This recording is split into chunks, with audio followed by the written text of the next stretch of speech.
So we do have some, I guess, people who've graduated and moved on. So they're just going to talk a little bit about their running experience in college. Quit typing in the chat thing because then it pops up on my end, Landon. So I used a picture of Cameron and Jason because that's all I have. So I don't have a picture of Aaron or Braden. Sorry, I apologize, but it's all I had to go with. So what we'll do, just let each of you just talk really quickly. So just kind of the first thing we'll kind of have each of you talk about really quick is just what you like your experience of running in college has been like. What some of you it's a year, 2 years, a little bit. Cameron obviously a little bit longer, but just kind of hit like the highlights. So if you could pick like kind of the top 2 or 3 things, it can be good or bad things that you expected or didn't expect. Just kind of give your take on it. And I guess we'll start with Cameron. I'll unmute you.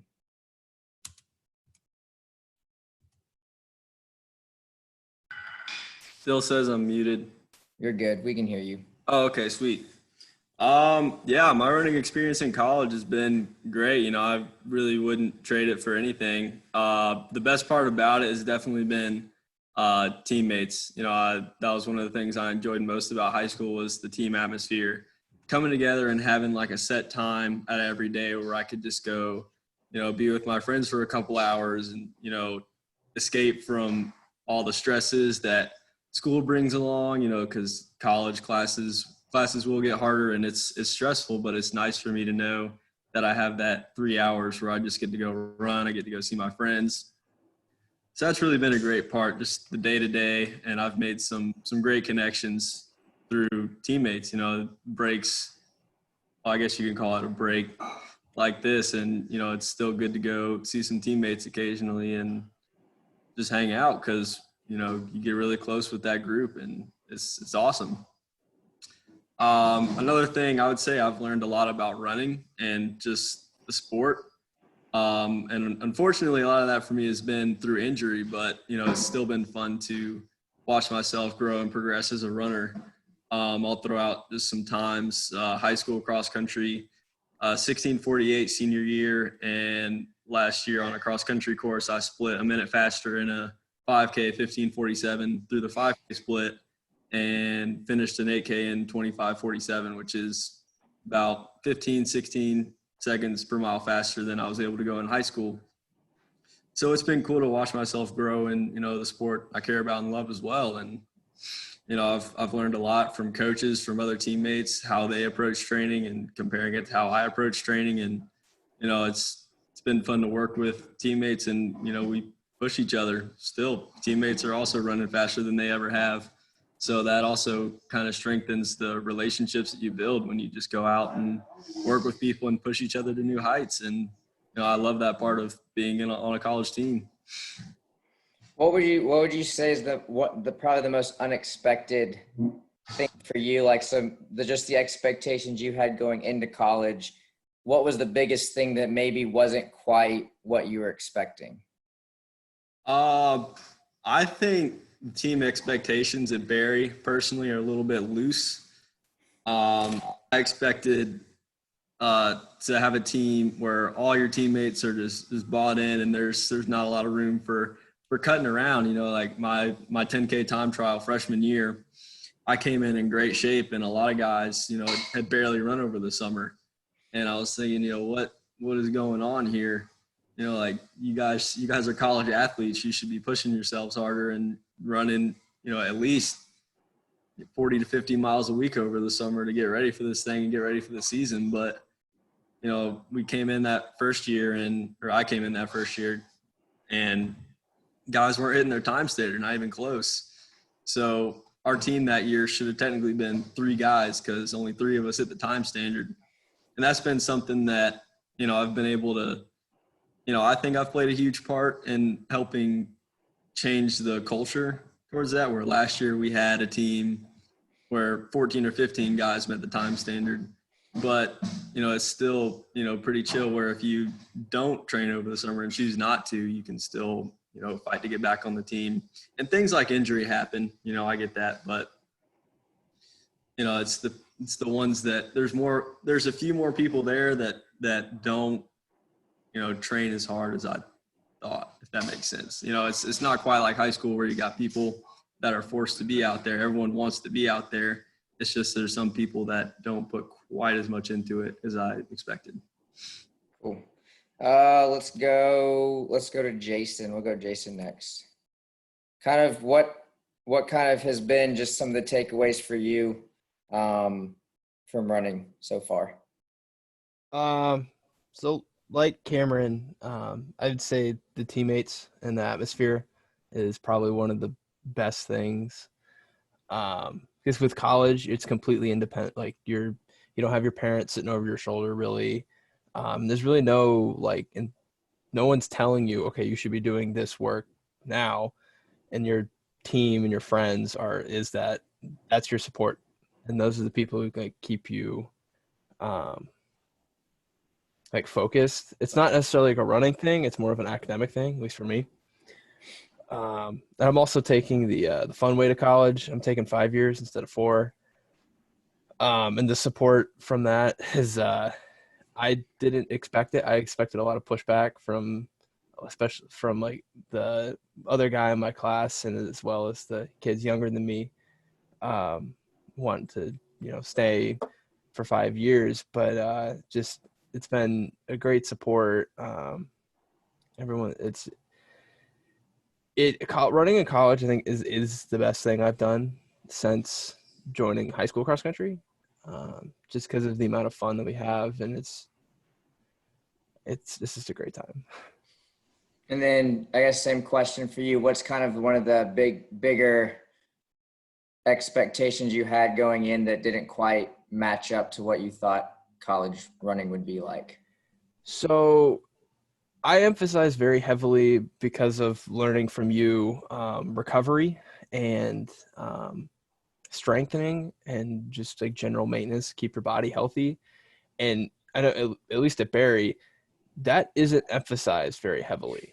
And that has led to a lot of problems, which, I mean, it's to be expected. It's college. No one's forcing you to do anything. You're paying to be there, and you want to be there, so you should do it. However, it doesn't always happen. You just kind of have to, work and get what you can in here and there. Like I spread my stuff out all throughout the day instead of just doing it all at one time, just so I can get it done. Yeah, cool. All right, we'll go over to Aaron just because I can see him on my screen. All right, Aaron, you can share as much or as little of your story as you want, to give as much or as little background as you want. But I mean, I think each of you have different routes to getting to college. And so you all have different perspectives, which I think is good. And then even in college, colleges, right, different experience. So kind of, I guess, just a little bit about what college running's been like for you and how it's kind of helped or that kind of thing. Yeah. So I think most people know here that I originally committed to Jacksonville State. And from the options that I thought I had, I'd already, I had Barry on my mind, but not really. So I committed to Jacksonville State thinking that was my best option. I took an official visit, and, everything looked great to me. The coach was a really nice guy. I met a few of the guys on the team. There was, I think 6 or 7 incoming freshmen. And from what I could tell, they were all, really pumped up to go run. And I was really looking forward to it. But, and I mean, I think it goes to show that you don't really get the full picture. It's just kind of a little bit of luck almost with the team, because, I got to campus and you find out that I was the only one on the team who ran all summer. They were less worried about getting started on training and more worried about when they were going to get drug tested next. They weren't concerned with running at all. It was all about when's the next party, when's the next this, and you can't get the full story. You just hope it all works out. And now looking back on that, I don't regret it, because it helped me realize more of what I wanted in running. I didn't want to waste my time at a school that I wasn't going to get it better at because I would have been the number one runner there. It helped me realize that, okay, I would rather be not towards the back, but towards the middle of the pack, so where I can be pushed by people around me and not have people that don't care about running at all, that are just there to say, oh, I'm running, at a D1 school. Yeah. And, now the coach is gone there. The team is, I don't want to say horrible, but the team's pretty bad. Just saying.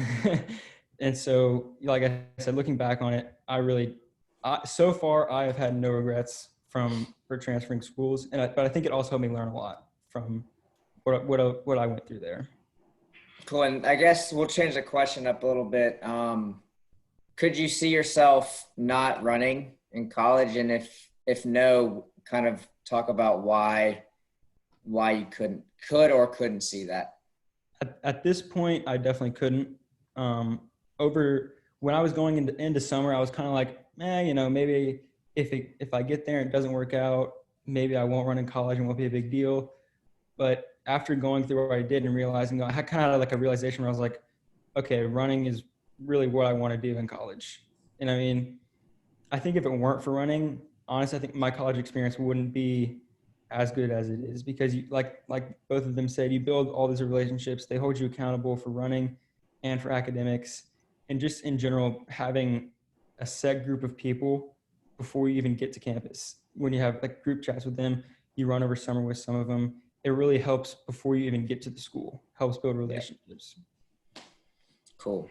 And save the best for last. All right, Braden, what you got? So you're not at Barry. I'm not at Barry. Yeah, so you kind of took a different path to a different school. Valdosta doesn't really have track, an official track team. I know you guys were planning to run some races, but kind of, again, talk about just your decision to go down there, and then just kind of what it means to you at this point. Yeah, I mean, Valdosta State it was one of the few that I actually went on an official visit to. So I think that definitely played a part in it, getting to know like a good group of 3 or 4 guys before I even got down there was a big part of it for me. But actually what ended up happening was the guys who I roomed with didn't end up coming back next year. So I was kind of worried about that. But you get down there and immediately with your team is what you hope happens happened to me. We had 9 freshmen come in with my class, and we all immediately kind of, bonded and got together. And like, I guess all 3 of them just said, the biggest part of college running for me has been my teammates, and like my teammates through them, it has allowed me, and because my school is so much bigger, to meet a lot more people and grow those connections. And that's been a big part for me. And I'd say another thing that, I do go to a bigger school, and there is more of, I'd say, a pressure to, party and go to that scene, and having the teammates around me to, say, hey, let's, go to sleep early tonight. We got a big workout tomorrow, and let's not go out and do all this. It's been a really big part of that for me. And that's been the teammates and that stuff. Cool. And so we'll kind of just the second part of what I wanted you guys to talk about now that we're just going to, after this, talk just some basic recruiting stuff. So kind of think about, and the rest of you as well, think about like your recruiting experience, what you went through. So what you went through, but also being on the other side now, what you know now, what's like the one thing or the one piece of advice that you would give yourself if you had to go back and like go through that recruiting process all over again? Just if you can kind of boil it. I know there's probably a couple different ones, but if you can kind of narrow it in on one that or advice you would give them as they kind of consider, as they're all at kind of different steps in the process. So we'll start with Braden, then we'll kind of work our way back. So like one thing I would do differently? Either differently or one thing that you did in the recruiting process that you would recommend. Just kind of you being, you're not going through the recruiting, you already went through the recruiting process and you're at a school now and you're enjoying it. What's kind of a piece of advice from a recruiting standpoint that you could give? So for me, I would say I kind of limited myself like early on. Like I got a really late start to it. I was kind of lazy about it. I procrastinated on it and I didn't get going soon enough. So it worked out very well for me. I'm very happy where I ended up, and I wouldn't change it. But like I would say, start as early as you can, and try to get as many options of schools. Like if you think you want to like maybe look into it, apply for it and get that process going. Find the coach, email the coach, because I only think emailed about 2 or 3 coaches in my process, and it just worked out very well for me in the end. But definitely keeping the options all the way open. Like I thought I wanted to stay in Georgia, but if you think you want to go out of state, do that right away. Start looking into how that is going to change it, and definitely get in touch with the coaches early on and start the process as early as you can. That's probably one thing I would change. Cool. Let's see. We'll go back. Aaron. Okay, I would say don't be afraid to ask any question when you're on the visit. When I was on visits, I was timid or scared to ask questions because I was like, oh, what if they think this about me asking this? But now that I've sat down with several of the recruits that we've had, and I'm always like, whatever questions you have, don't be afraid to ask. Because I've had some experiences, and so I love when they would ask me questions because I love giving the answers and all that stuff. And it's just I didn't ask enough questions, and I would say don't be afraid to ask because we love giving the answers. And it's somewhere you're potentially going to spend 4 years, so you don't want to have a false understanding of what it's like. If you think it's a dumb question, it's probably not a dumb question, and people have thought it before. Don't say that to Kaylee. All right, we'll work back to Jason. Thinking about recruiting process, what's kind of one piece of advice now that you would give? Meet the coach. That's one thing that might have influenced my decision before choosing to come to Barry. Me and, as some people know, me and the track coach have some fundamental differences on how we see and do things. But we still love each other and all that. But meet the coach, develop a relationship with them, because essentially they're going to be your boss for the next 4 to 5 years. And you just want to have a good relationship with them, because if you don't, you're not going to have a good time, and it's not fun. All right. Speaking of your coach, I have to give a special shout out to Severson because he read through my PowerPoint and my notes and gave me some critiques and stuff to make sure I was communicating accurate information. So shout out to Coach Severson. Appreciate him. Yes. Cameron, what you got for us? I'd say something big I'd have to add is remember you're choosing a school. When you apply to a school where they have your interests, academically what you want to study, and just a place you can see yourself. Like check out the facilities. Check out housing. Ask what housing is like. The dining hall. What are classes like? Are the class sizes big or the class sizes small?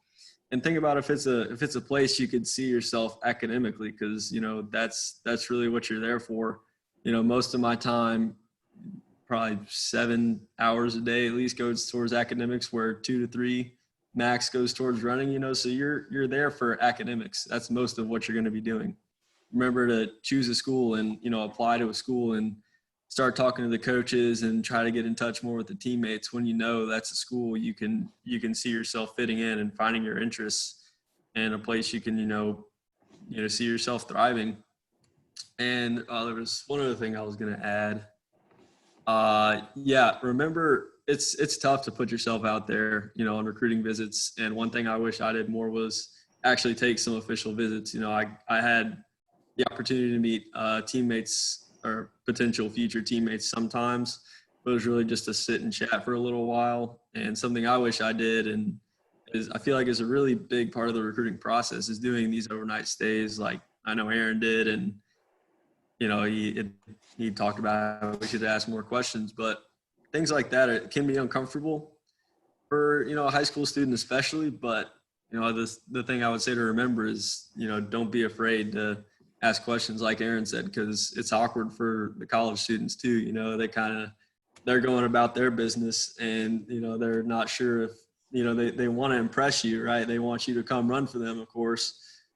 But, it's at the same time, it's awkward because, you don't know if this person is going to come here. So it's awkward for you, but it can be awkward for the college athletes too. So just don't be afraid to put yourself out there. We enjoy that. I love talking to recruits and, probing for questions, even though it seems like they never have any. It's like we like talking to recruits. We like them to ask questions. It gives us a direction to take the conversation. So Yeah. never be afraid to do that. And if you have the opportunity to do an official overnight stay like that, I would definitely take it. Cool. Appreciate it. So this is kind of something that's been on my radar of doing a presentation like this. And I appreciate what each one of them said, because they kind of hit on some of the things that we're going to address. But there's going to be we're going to look at scholarships and money, and then look at academics as well. And we're going to just kind of talk about some of the misconceptions in recruiting, but then also talk about the process. And kind of the number one thing I hope high school athletes take away from this is be proactive in the recruiting process. The more proactive you are, the more work you do on your end, the more doors and possibilities you're going to open up. And we'll kind of get into more of that. So I know most of you aren't on Twitter. I'm on Twitter, and this tweet blew up on Twitter this week. It's just this guy tweeted out this tweet, and a lot of people are responding to it, telling him he's not right. The tweet was getting at top track schools. So a lot of people are like, yeah, you don't have to run those times to run in college or to get scholarships. And so his argument is these are the time standards if you want to go to a Division I school that is challenging for an NCAA title. So your schools like Arkansas or Oregon, Georgia maybe. So when you look at this, so my point kind of here, don't believe everything you see on social media, because at least half of what you read or see is not true. There's some truth to this. Scholarships in track and field and cross country are hard to come by. Full scholarships are almost impossible. And we'll get into that here in a second. But when you look at the scholarships, this just kind of gives you an idea of the number of scholarships that are available at each level. It's sometimes the misconception can result because when you look at like Division I football, so if you compare this, I want to say Division I football, I believe, has 85 full scholarships available for a fully funded program. When you look at this, so you look at 12.6 on the men's side, that's for cross country and track and field. So that's for your sprinters, your hurdlers, your throwers, your distance runners, your cross country team. So when you look at getting a full scholarship to run in college is, it's not impossible, but it's probably not going to happen unless you're one of the top recruits, fastest kids in the country, then you're probably not getting a full ride. So a full ride in terms of athletics. So, and I think Cameron kind of talked about this a little bit in terms of academics. Academics is going to be way more important, and we're going to dive into kind of the requirements academically. But I kind of want to just show the numbers. Obviously, for women, 18 scholarships at D1 as opposed to 12.6 with Title IX. It's a little easier for women to get money than there is for men to get money. So again, we're talking about athletic aid. At the D3 level can't give athletic aid. So that's why you see nothing for D3. So just keep that in mind. You can earn money. I think Aaron earned some money at Jacksonville, a little bit, pay for some books or something. But I don't know, Brayden, did you get money?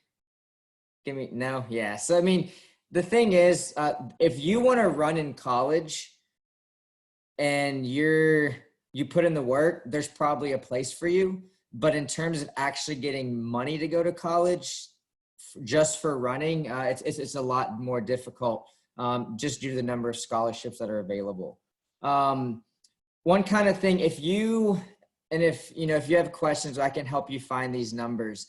But if you want to kind of take a guess, if you could get offered athletic money, whatever schools you're interested, go look at their conference meet. if you can't score points in the top 8 at their conference meet, or you're not close, then you're probably not going to get offered money. And so depending on the program you go to, again, I think like they've mentioned, every school's different in terms of their priorities and what they focus on. But if you're trying to go to a competitive program that offers scholarships and you can't score points at their conference meet, then you are probably not going to get money. So when it comes to academics, this is just good. And one thing, I can't remember who mentioned it, but one of them mentioned about starting earlier. And so what I've kind of done is I've kind of laid out what you should do freshman, sophomore, junior, and senior year, and what you should be focusing on if you think you want to run in college. And academics is the most important thing that you should focus on, because it doesn't matter how fast you are. If you don't have the grades or the GPA, the test scores to get into the school, it's not like they can just ignore that and just let you in. You have to meet a minimum standard to get into the school. So when it comes to eligibility in terms of academics, these are the requirements you have to have once you graduate. If you graduate from Hillgrove, then you will more than likely meet most of these requirements. So you've got to have your core GPA. This sliding scale, all this is it the higher your ACT or SAT test score, the lower your GPA can be. Now you have to have at least a 2.3 GPA, which I hope you guys have above a 2.3 core GPA. So core GPA is no quality points, and it doesn't include like your elective classes. But you need 4 English, 3 math, 2 science, 1 additional class that's either English, math, or science, 2 social sciences, and then 4 additional. So those 4 additional could be another math, another science, it's foreign language. Again, if you are at Hillgrove, chances are you're going to meet the way we set everything up, you're going to meet that. And obviously you have to graduate high school. So I just thought I'd throw that out there. Division II, you'll notice very similar. There are some differences there. So you see the class numbers, 1 less English. You see the GPA is a little less. The ACT, SAT sliding scale. So again, the higher your ACT or SAT score is, then the lower your GPA could be, but there's still a minimum requirement. And then, that says Division III. That should say Division II. Oh, well. And then Division III. So Division III, they don't post any academic requirements. And Coach Severson explained this to me as saying that most of your D3 schools, the academic requirements to get into the Division III schools are harder than the NCAA guidelines. So if you can get into one of the D3 schools, then NCAA eligibility wise, you're going to be good to go. So again, most of you, hopefully, keep your grades up because if you're going to a school that gives scholarships. So what they'll do is you may get, if you stay in state and you get Zell Miller, like they could, that's money they don't have to spend. So they could you may hear of somebody cross country and are getting a full scholar or getting a full ride. It's probably a mix of academic and athletic money. So the more academic money you get, then if you're really fast, a college coach will say, hey, well,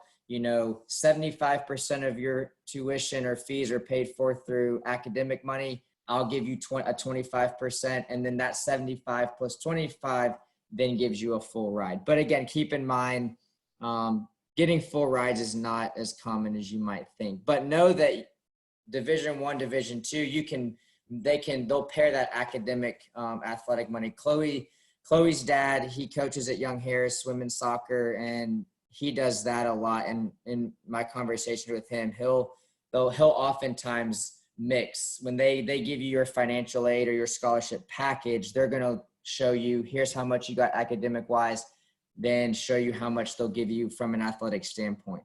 The higher your grades are, the higher your test scores are, the more opportunities that are going to be available for you to earn academic scholarships. So this kind of, this is on the website. So if you go on the website and you go to all the different tabs under college recruiting, you can download this as a PDF and print it off. It's just kind of checklist. We're going to go through the 4 years and kind of how I'm going to highlight what you need to focus on. But these are things that you can be considering now, depending on what grade you're in. So obviously if you're a junior, junior year is the busiest year, a lot you got to kind of take care of. So again, this is a handout you can print off. It's already posted on the website. So freshman year, grades and training, you're going to see that in social media pop up. So again, whatever social media you have, Twitter or Instagram, be careful what you post. Again, I'm on Twitter a lot. I follow a lot of college coaches and high school coaches and programs. And there's a lot of college coaches I've seen that have tweeted about keeping social media clean. They're based off the NCAA rules. They can look you up. They're going to look you up, especially if you're really good and you're younger and they can't talk to you. They're going to look you up and see what you post. So if you post stuff you don't want people seeing, then put your stuff on private.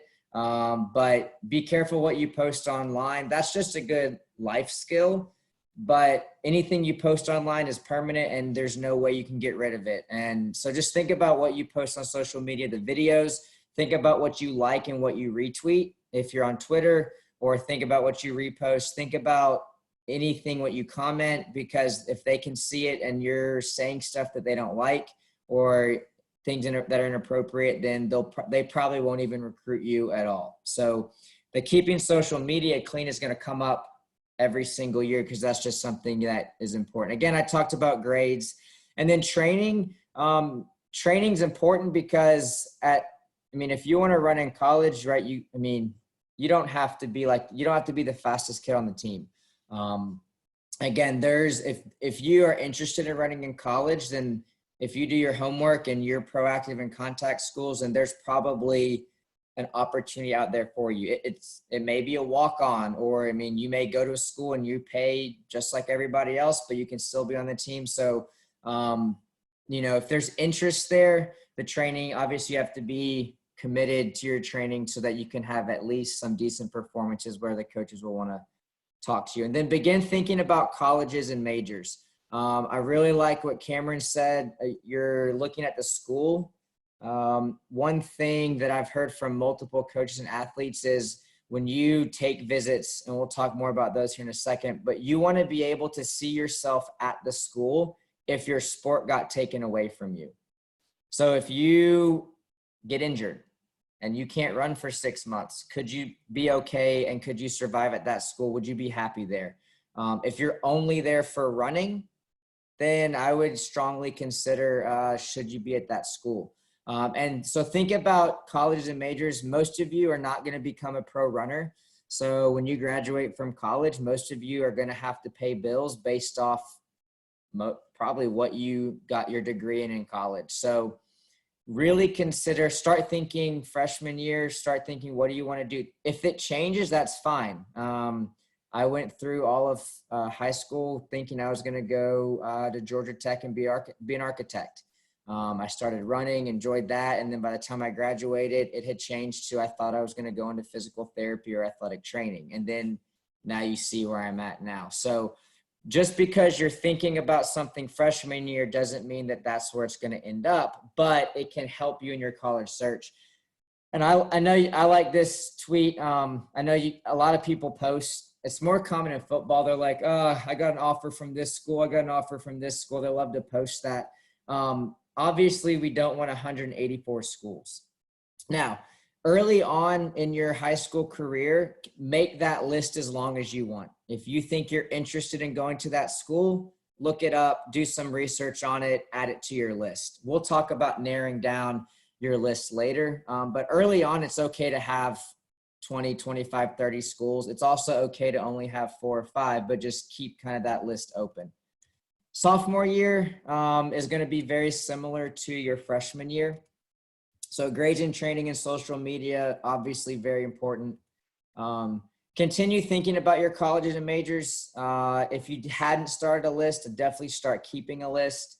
Again, it doesn't have to be narrowed down yet. We'll worry about that later. But I think, like Braden said, you want to keep your options open. That's one of the biggest pieces of advice that I've tried to give to the various athletes we've had go on and run in college. Some have listened to me and some have not. Keep all options open. Don't close any door until you're 100% sure that that door should be closed. And, you know, when it comes to talking to coaches talking to you, when it comes to different schools, don't be closed down, especially early on. You want to keep as many options open as you possibly can, because you want to be able at the end of the day to sit down and make the best decision possible. So prepare for and take the PSAT. Again, PSAT helps with junior year when you take it. If you qualify for the National Merit Scholarship thing. But again, that's just test taking, higher test scores. So PSAT obviously isn't helping you in college, but prepping you for SAT and ACT. The higher scores you can get on that, the better off you're going to be in terms of getting into schools later. But then also in terms of potential scholarships that can result from good test scores. And then one kind of date to keep in mind, June 15th, after your sophomore year in college coaches can begin to contact you. So if you have a college coach contact you, now this is D1, and I believe D2. And your D3 and NAIA levels, they can contact you whenever they want. I believe, I don't know if I know D1 at least can't contact you, and I believe D2. This includes on social media or emailing you or calling you if they somehow find your number. But just keep that in mind. You yourself are allowed to contact a college coach whenever you want. You can email them or you can call them whenever you want, and they are allowed to respond to you. They just aren't allowed to initiate the contact themselves. And we'll kind of talk more. I would say your sophomore year, you don't really need to be worrying about contacting college coaches. That's not something that should be on your radar. You've got other important things to worry about.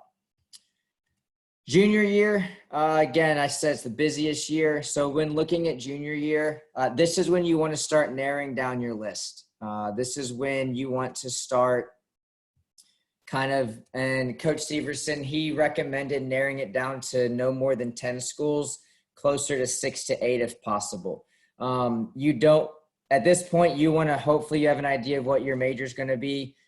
If there's a school on your list that doesn't have what you want to major in, then that school shouldn't be on your list. Again, we're not going to school to run, we're going to school to get a degree. And that's probably, as some of you get older, the more, or even juniors this year, the more that we kind of talk one-on-one, that is the number one thing that you're going to hear me say over and over and over again. Do they have your major? Do they have your major? Because I don't care if you have a school offering you a full scholarship. If they don't have your major, then you shouldn't be going to that school. So it just doesn't make any sense. So narrow that list down, 6 to 8 schools if possible. Start getting an idea of, hopefully, again, you know what you want to major in. If you don't know what you want to major in by junior year, then you just want to try to focus on schools that have a wide range of majors to choose from so that you have options once you get there. 10 of your core courses are locked in at the end of your junior year.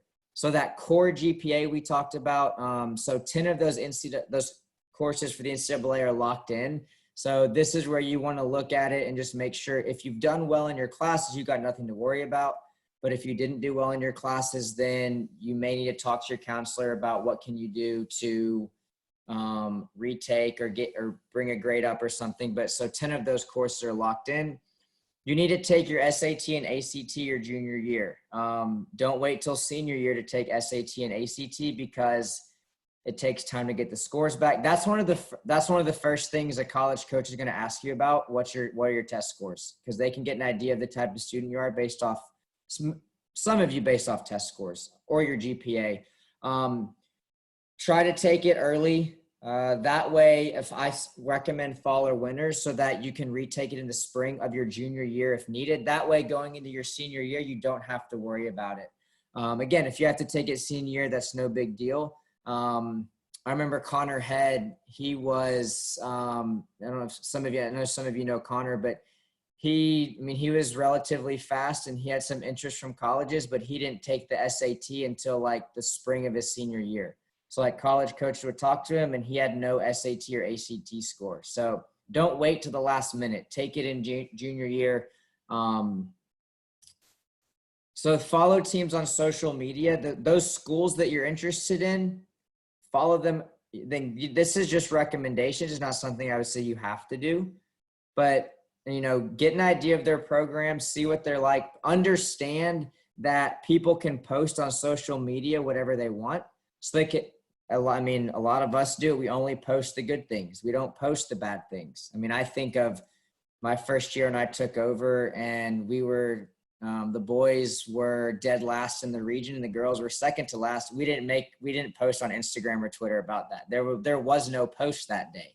So understand that, obviously schools are going to post what they want, but you can start getting an idea of culture and what the team and people are like based off social media. But again, keep in mind, if your social media is not clean, then you might want to I wouldn't recommend following them.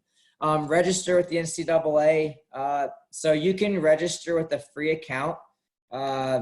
If you're looking at going D1 or D2, you have to, I believe you pay a $90 fee to register at the NCAA Clearinghouse, their eligibility center. So you can do this now if you want freshman or sophomore year, or you don't really, it's not necessary. But when we talk about going on official visits, we'll talk about that here in a second. You've got to be registered through here in order to do that. And I give you on that handout, the website to register for their eligibility centers on that handout. Unofficial and official visits. Unofficial visits are visits that you take on your own. So an official visit is where the school pays for you to come and visit them. So if you're good enough, right, you could potentially take an official visit to a school that's on the other side of the country. So the cost they would then pay for your plane ticket, staying there, food, that kind of thing. So official visits are where the school will pay for you to visit there. Most of them, at least from what I've seen now, are overnight. You go there, stay the night. They have some stuff planned for the recruits in terms of team events or getting to meet the team, see what the campus is like, campus tours, different things like that. So I would recommend, unofficial visits are visits you can do on your own. Junior year, so I tell you, start thinking about those schools on your list and start talking with your parents maybe that summer of your junior year. What are some schools that you could go and visit? Most of your official visits, at least for cross country or even track, most of your official visits are not going to take place your junior year. If you are so the NCAA has relaxed their rules. You are allowed now to take an official visit your junior year, but unless you're, again, one of the top runners in the country, most schools aren't going to pay for you to take an official visit your junior year. So most of your official visits are taken your senior year, usually in the fall. But you can summer after your junior year, if you're going to a college unofficially. So what this could look like, let's just say you're going to Valdosta State. We'll just throw that out there for Braden. If you're going to visit Valdosta State over the summer let's say you're going on your way to the beach. You could email the coach at Valdosta State and you could say, hey, I'm interested in coming to Valdosta State. I'm interested in running.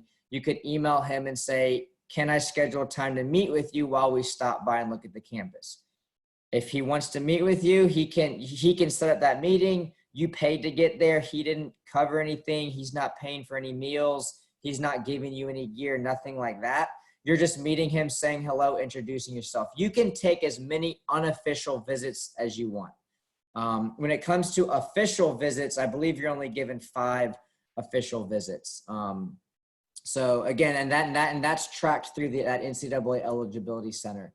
So again, and I think a couple of them mentioned earlier, making sure you visit the school, get on campus, and it's if possible, it's not always possible, but if you can get on campus while class is in session, that way you can get an idea of the campus when people are there, as opposed to, I mean, you go in the summer when no one's there, it's empty, right? It's not going to be that same feel. So definitely, you know, if possible, get to those schools that you're interested in, see what the campus is like.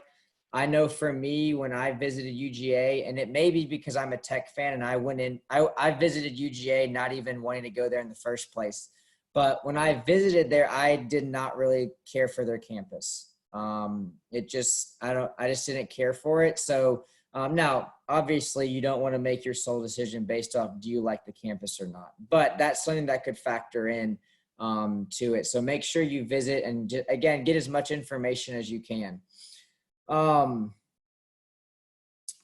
So this is kind of the big thing, and I think the most important thing. So fill out recruiting questionnaires.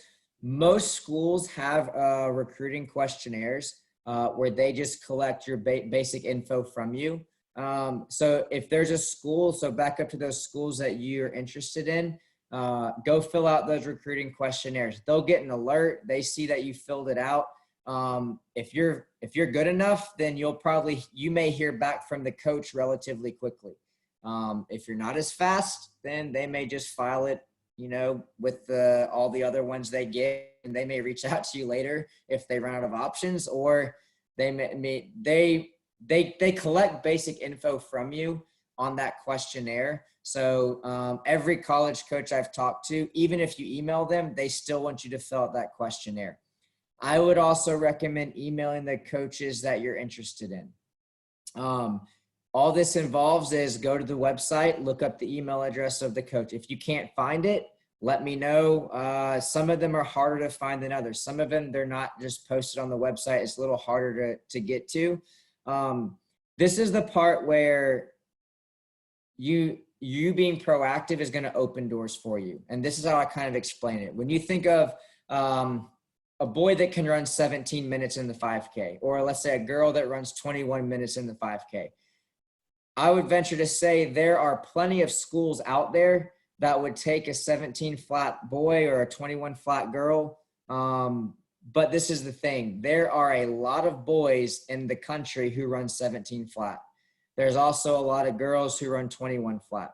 So when you look at some of these schools, you know, if you're a 17 flat boy, you'll get some contact maybe from college coaches, but you're better off emailing that coach. If there's a coach that knows that, oh, hey, this boy runs 17 flat and he's interested in coming to our school, they may then turn more of their attention to you because they know you're interested in the school. Whereas they don't know if before that, they wouldn't know if you are. So this is where it's really going to help you. The more coaches you reach out to and talk to and just email, the better off you're going to be. They may email back and say, sorry, we have no more spots this year, or hey, sorry, your times don't quite match up. Or they may just say, keep me posted. Or there's some college coaches who don't even respond. So don't be discouraged by that. Fill out the recruiting questionnaire, send your email. Don't send an email to all the coaches at the same time. So don't send a blanket email so then all the coaches see who else you're emailing. You want to send one email at a time, and you want to personalize it. Make sure a lot of the stuff you're going to put in the email. So subject line in the body of the email, a lot of your test scores, your graduation year, what high school you went to, your ACT scores, your PRs, that's not going to change. What should change is who you address the email to, and then specific info about the school or the team. So that's where you want to make it personal. You want to go and look at how did that team do in recent years and talk about that. That's something that I recommend. You don't have to do that, but I think that's something that can separate you from other recruits. Like if a coach says, oh, hey, they're interested enough in our program to look at our results and see how we've done the past few years, they may be more likely to bring you as opposed to maybe somebody else. This is what you should be doing. I would say you should be doing this in the winter of your junior year. So after you've had your junior year cross country season and before you've started track, you want to email coaches. That way you can get on their radar. They can kind of see what you do junior year in track, and then they can follow you your senior year as well. And again, this is probably the most important thing. I have a template for what an email might look like, so I can send that out. I didn't post that, but that's something I can send you to give you an idea of if you need help how to word an email. Don't say "What's up, coach" in your email. I got an email this week from someone who wants to join the team where they said, "What's up, coach? I need a Final Surge account." And I just deleted the email because I thought I was getting pranked. And then I got an email like a few hours later that was a lot more formal. So then I responded to that email.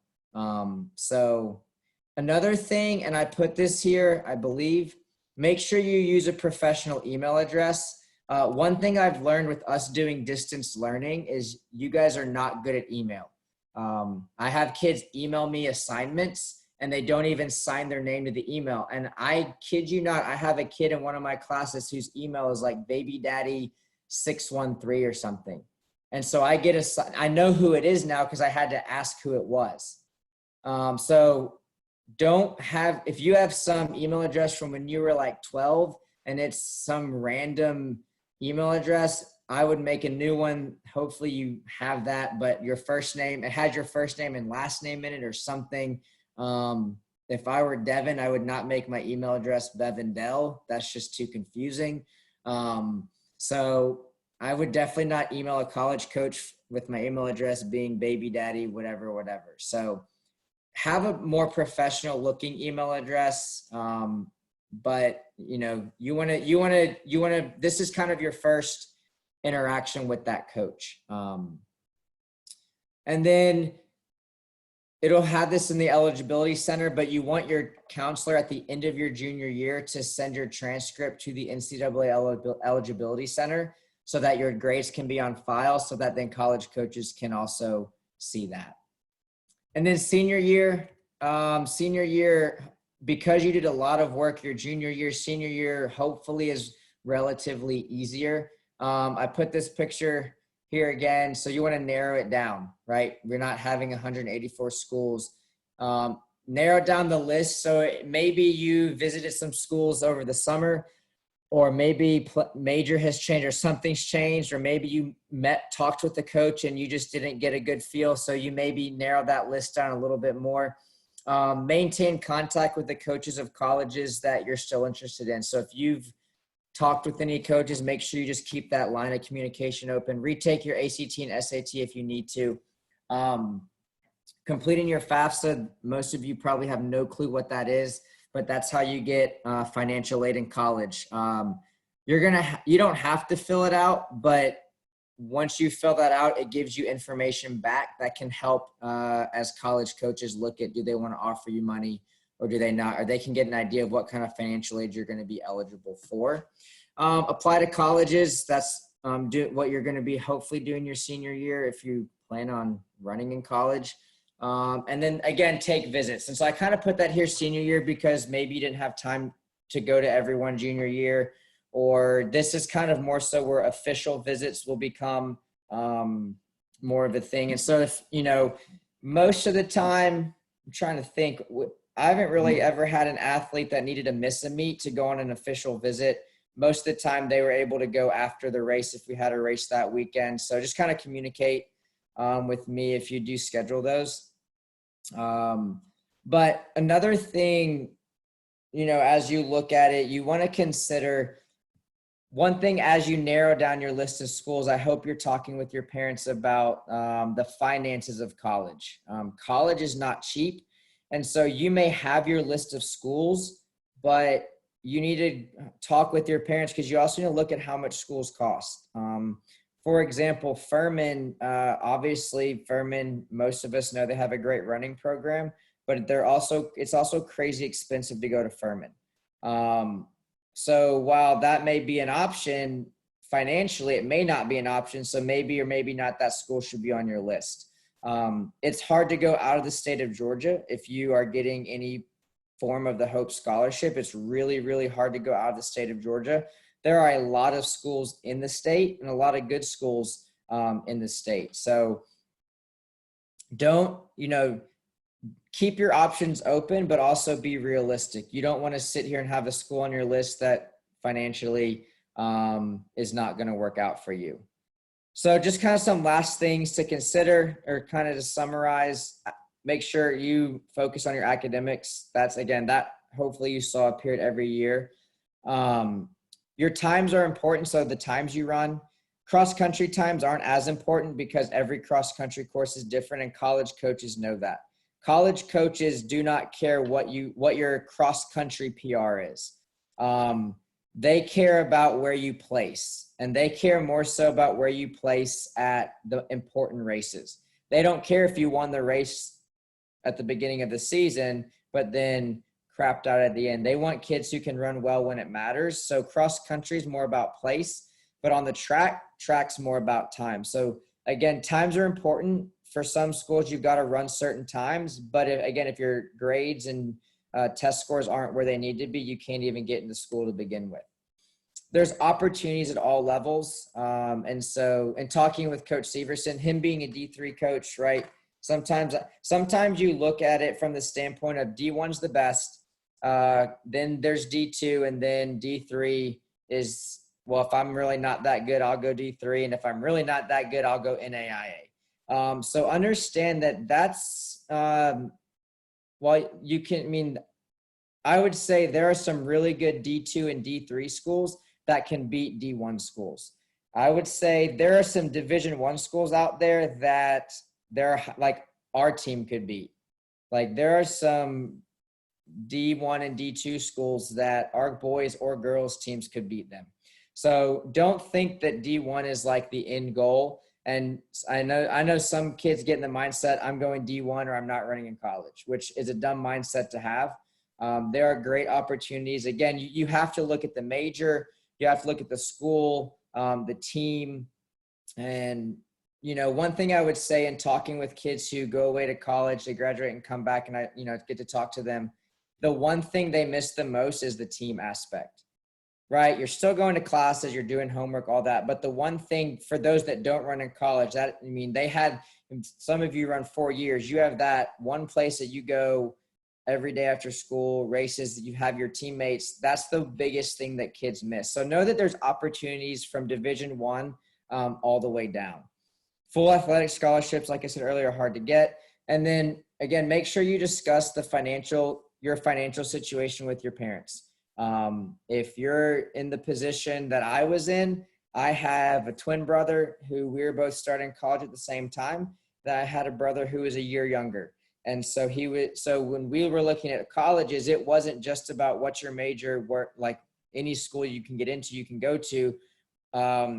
We didn't have a ton of money. My parents had a little bit of money saved back for college, but it wasn't a ton. So we really had to consider the cost of school. Some people come from other situations where parents saved up, they have a college fund, or, maybe the money's not as big of an issue, but that's a conversation that you're gonna have to have with your parents. I kind of harped on this most of the time, but this is kind of one of the biggest things I wanted you to take away from this, is a lot of this depends upon how proactive you are. And one thing I didn't mention, I kind of highlight on the junior year slide, it's very important that you, the athlete, are emailing the coaches, not me and not your parents. If your parent emails a college coach on your behalf, I guarantee you that college coach will not respond. No college coach wants to deal with worrying about the parents. So you need to take it upon yourself, and you need to email them yourself. And again, the more proactive you are, the more opportunities you're going to have. Go on as many visits as you can. Keep options open. I think back to kids who've gone on to schools, and they started narrowing down options way too soon, a lot quicker than I wanted them to. And most of them are not running in college anymore. Go on more than one visit. Go and see multiple campuses, multiple schools, talk to multiple coaches so you can make the best decision. One website I do want to show you guys really quick before we get off. I think I have it pulled up. Yeah. So it's our coaches association, which I know most of you probably aren't concerned with it, but they have, there's a lot of recruiting services out there that they'll charge you money to take you through the recruiting process, whether that's a monthly fee or a yearly fee. So what this is kind of for is so you don't have to pay for a quote unquote recruiting service, but a lot of the information I've talked about is here. They have links to a bunch of different things, all the requirements, different hints. The cool thing I want to show you though here, so they have put together every single school in the state of Georgia that has either cross country or track and field or both for men or women or both. So you can scroll through here. We'll go up here to, and there's Barry. You can look here. Oh.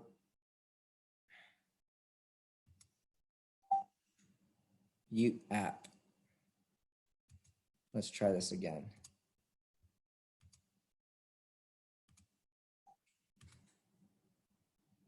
Dang, Barry messing with my, forget Barry, we don't like Barry. We'll go down to Georgia. So if you go here, like you can see that you can click, so they have the questionnaires linked, the coaches' emails, so they have them linked. So you can start getting an idea of in-state schools and see what majors they offer, what sports they offer. Again, you don't limit yourself to staying in state, but most of you, I think, are going to get the Hope Scholarship. And it's really hard from a financial standpoint to turn down the Hope Scholarship. So all the schools, I mean, this is kind of a cool resource. You don't have to start Googling schools in Georgia. They're all listed here. These are just the schools that have cross-country or track programs a part of them. So this link to this website is on that handout as well, but this is a good resource, I think, for you guys to use. So that's kind of all I have. If there's any questions, you can email me and let me know. We won't really try to field questions here. But for me, this is just kind of, in the past, I kind of handled it as I would just talk to athletes who who would approach me and who said, hey, coach, I want to run in college. And then I would help them from there. But for me, this is something I've been wanting to kind of do and kind of start being more proactive. And again, you don't have to be, I think some of the misconceptions, you have to be the fastest kid on your team to run in college. And that's not the case. Again, if you want to run in college, whether you're a boy that runs 16 minutes or whether you're a boy that runs 18, 19 minutes, there's a place for, obviously with this being athletics, the faster you are, the more opportunities that are going to be open for you and the greater chance you have of getting athletic scholarships. But again, athletic scholarships are hard to come by, so focus on your grades. Any of you alumni have anything to add that you think I missed? Cool. All right. What do you got? Well, I mean, I can just say all of us are always pretty much running at Lost Mountain or Cheatham Hill in the morning. So if you guys ever see us and have any questions, you can ask.